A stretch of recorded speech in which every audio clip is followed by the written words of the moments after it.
Pourquoi c'est pas sexy de parler de ça? T'as cru que j'allais parler d'amour dans toutes mes vidéos ou quoi? Remarque, on peut dire que c'est un peu lié. Si tu es un être humain et que tu pratiques régulièrement le très convoité rapport sexuel, tu présentes 90% de chances de contracter une cystite. Surtout si t'es une meuf. Plus communément appelée maladie de l'enfer pour les habitués, la cystite est un peu Dieu qui te punit d'avoir trop baisé, d'avoir fait l'amour. Pardon. Bon, la cystite, qu'est-ce que c'est? Pour celles et ceux, parce que oui, ça peut aussi toucher les hommes qui n'ont pas encore eu la chance d'expérimenter la punition de Dieu contre l'excès de sexe, voilà ce qui se passe. Une cystite, c'est une infection urinaire, donc clairement ça se passe dans ta vessie. Tu vas joyeusement comprendre que tu as une cystite quand il va se passer tout ça en même temps dans ton corps, envie permanente d'aller uriner, parfois même pour rien. Ensuite, t'as un peu l'impression que c'est des lames brûlantes qui sortent de ton corps et qui sont bien là pour te faire bien souffrir ça. Et pour terminer, alors que t'en viens, même si t'as douillé comme pas possible, tu crèves d'envie d'y retourner. Même pour rien. Ah oui, j'oubliais. Éventuellement, si t'es déjà un peu dans la merde, tu pisses du sang. Voilà. Pour bien avoir l'impression que t'es en train de mourir. Voilà. Quoi, ça donne pas envie? Ce qu'il y a de merveilleux dans la cystite, c'est que si t'en as encore jamais eu, touche du bois sinon la malédiction va s'abattre sur toi, tu sais déjà que ça va t'arriver au moins un jour dans ta vie, et tu connais déjà tous les symptômes sans même t'y être intéressé un jour. Bon, au lieu de flipper de ouf tout seul dans ton coin, voyons les aspects positifs, tu ne vas pas mourir. Il y a plein de façons de se soigner, même si quand ça passe pas au bout d'un moment, vaut mieux aller voir un médecin.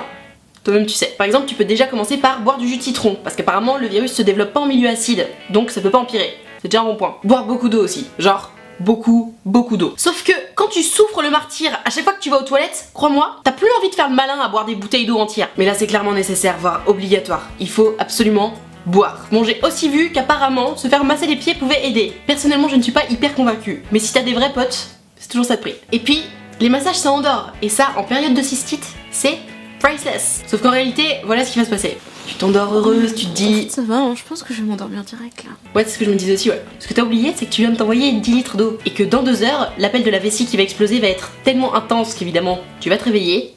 Et là, tu douilles ta...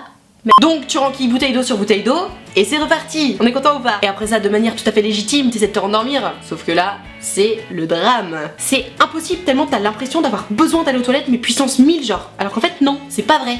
T'as pas besoin, mais t'as trop l'impression. Donc ça t'empêche de dormir, tu vois. Tu deviens fou, et c'est la fin. Tu vois? Ça va, ok? Et si tu souffres trop, sache qu'il existe une parade qui permet de contrer un peu la douleur pour te permettre enfin de dormir quelques heures. Et en plus ça rime, c'est la bouillotte. À placer sur le bas-ventre ou ailleurs, façon balai d'Harry Potter. Ça rime toujours, c'est la bouillotte. On adore. La bouillotte?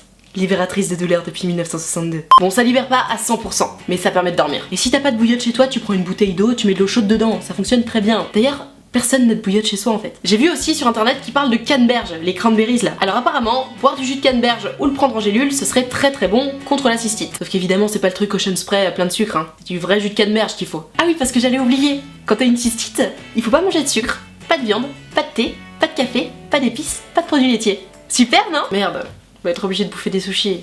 C'est trop con. Quoi qu'il en soit, si tu as une cystite, c'est hyper important de la soigner rapidement. Déjà, vu que tu souffles le martyre, c'est plutôt dans ton intérêt. Et ensuite, parce que l'infection peut se compliquer, remonter dans les reins et causer une pyélonéphrite. Alors je sais pas trop ce que c'est, mais vu le nom, ça fait pas très envie. Si avec tous ces jolis remèdes de grand-mère ça passe toujours pas, il faut absolument aller voir un médecin. Si, je t'assure. Mais genre vraiment, c'est important. Pyélonéphrite et tout là.